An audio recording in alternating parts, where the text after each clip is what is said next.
People say you don't know what you've got until it's gone. Truth is, you knew what you had. You just never thought you'd lose it. Anonymous.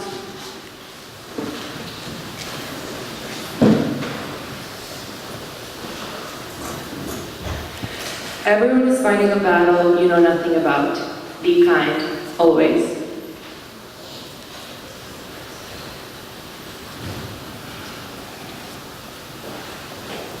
Hello, Westminster students and faculty.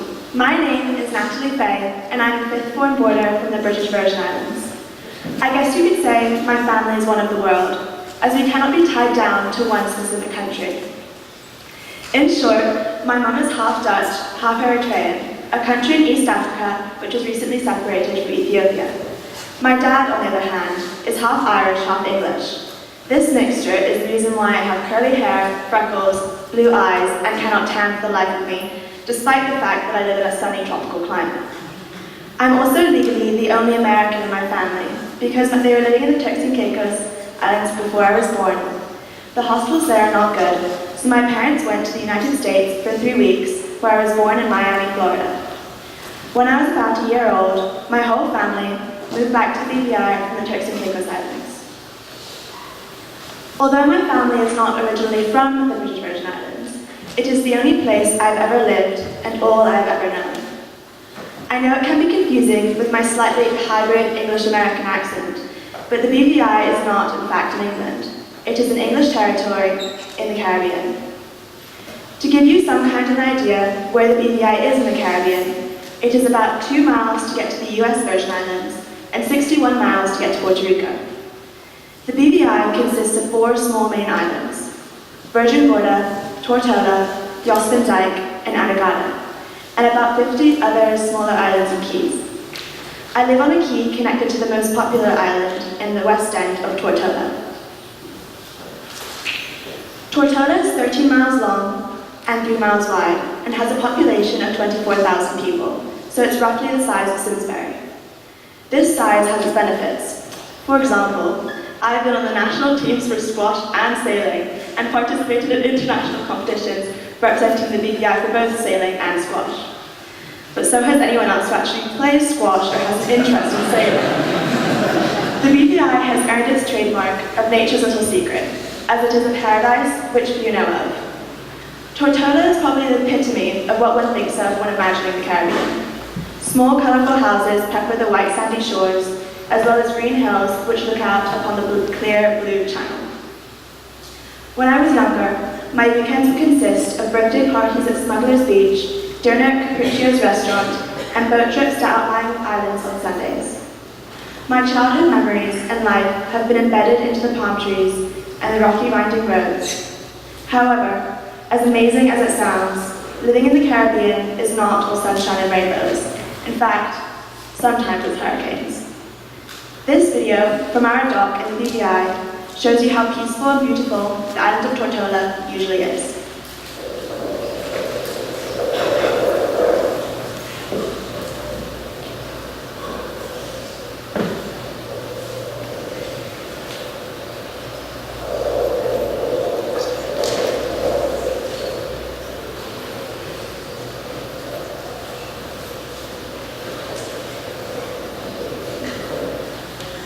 On September 6, 2017, Hurricane Irma hit the British Virgin Islands.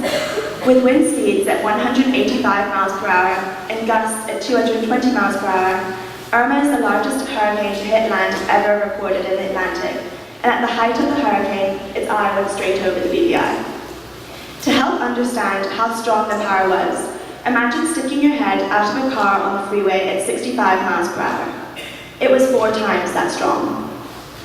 While I was waking up in Massachusetts to move into Westy, Hurricane Irma was moving towards West End, Tortola.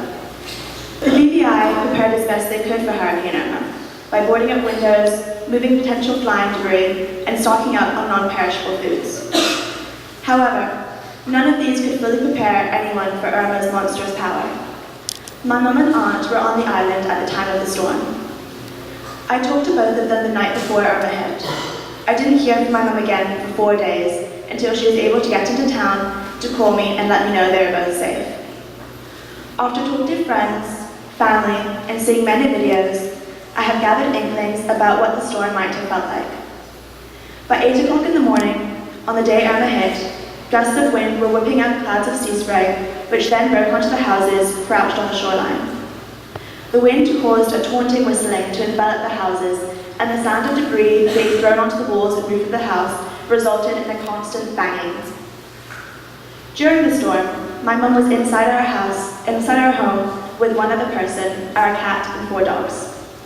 The first window blew at about 12 o'clock p.m. The 220-mile-per-hour gusts and pelting rain were now swirling around my mother's house. The windows were constantly flexing, and she worried the house was going to collapse around her as the walls were constantly shaking. A hurricane has something called the eye of a storm, which happens halfway through the hurricane. It is a moment lasting about half an hour where the wind drops, the sun comes out, and it's calm. There are countless examples of families who took advantage of the eye of the storm to move to safety. To give an example of why the people needed to move out of their houses, here is a video I took this weekend, 2 months later, of my neighbor's house. You saw it looking very differently in the first video I showed. There's no roof.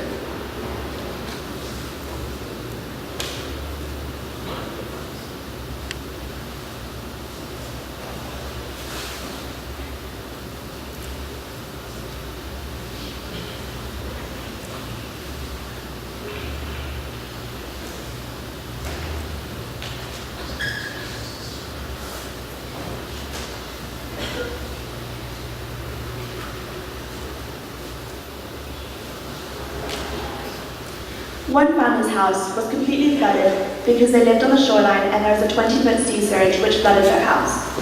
When I say surge, I do not mean a wave. I mean the actual sea level rose 20 feet and there was waves on top of that.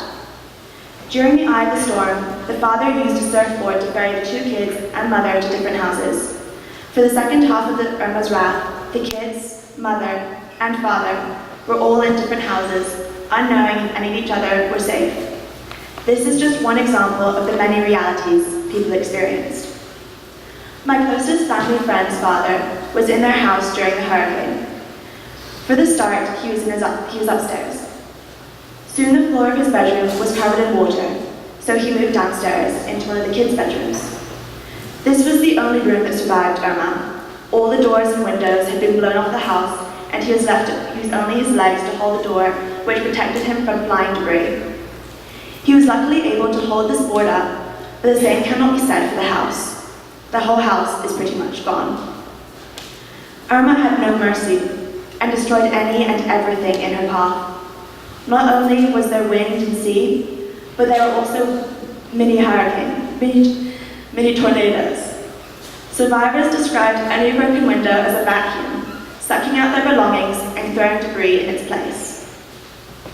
There were 5 reported deaths during the hurricane and 40 more in the months following. The days after the hurricane proved to be difficult, to say the least.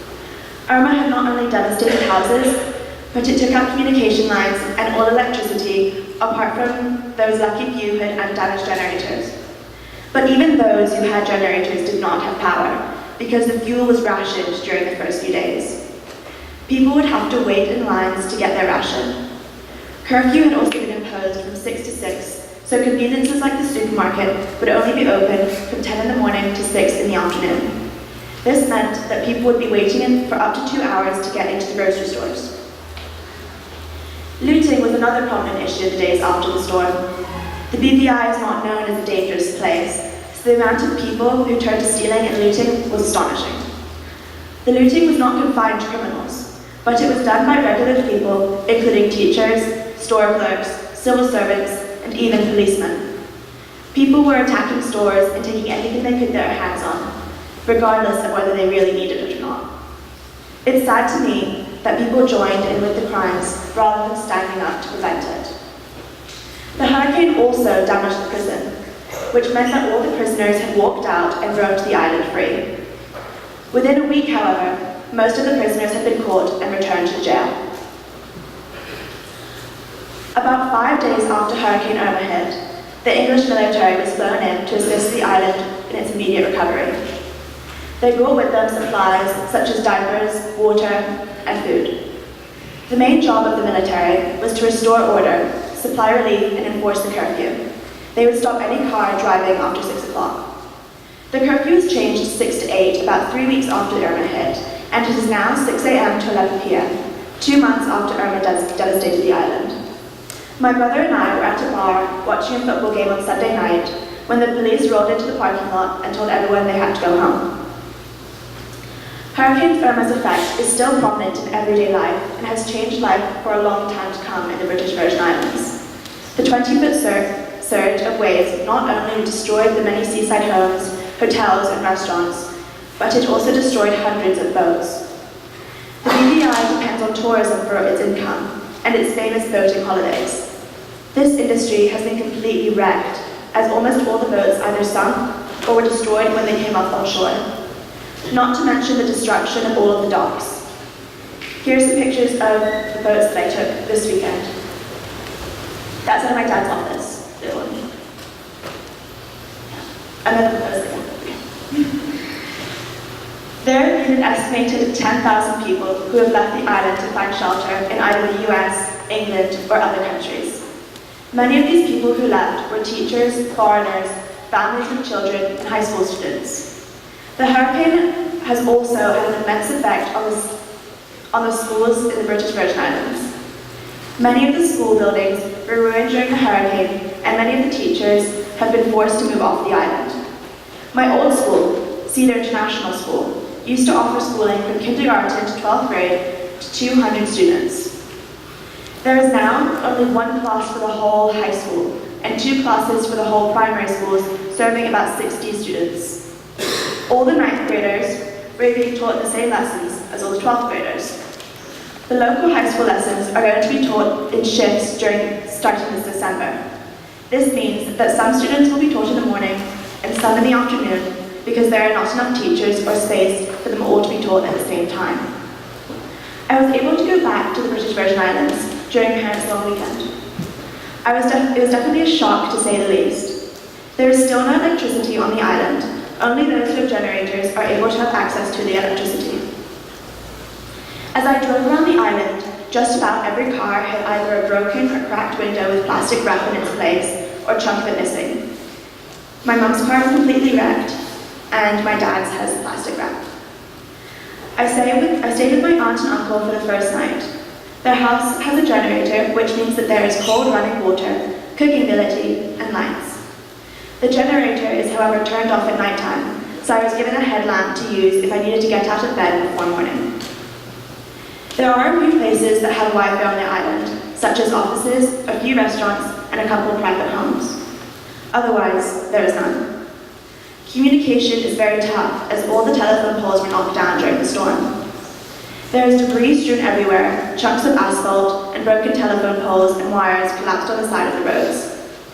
Since Irma, the BVI has had the reign of Hurricanes Maria and Jose, causing constant rain and flooding, which has severely slowed down the reconstruction of homes. This is a photo of the offices next to my mum's office at the Marina Quay called Nanny Quay. I love the island of Tortola, and I love the people. Despite all of the destruction Irma has caused, the people who are still in the British Virgin Islands are smiling and helping each other rebuild to get through this difficult time. They will not let this natural disaster drag them down or allow themselves to lose hope. It is in these times that we must look at everything we have and be thankful. Thankful for our families, for our homes, and for our lives. We do not know what will happen tomorrow or the next day, so don't take what you have for granted. Use the opportunities you have to excel. Be aware that there are battles that people in this very room are dealing with that you and I know nothing about. So be kind, always, and to everyone, no matter if you like them or not. Simply saying hello in the hallway or asking how someone is can improve their day. Things you think you'll have forever can disappear within a day. So make the most of what you have and do not take life for granted. Thank you.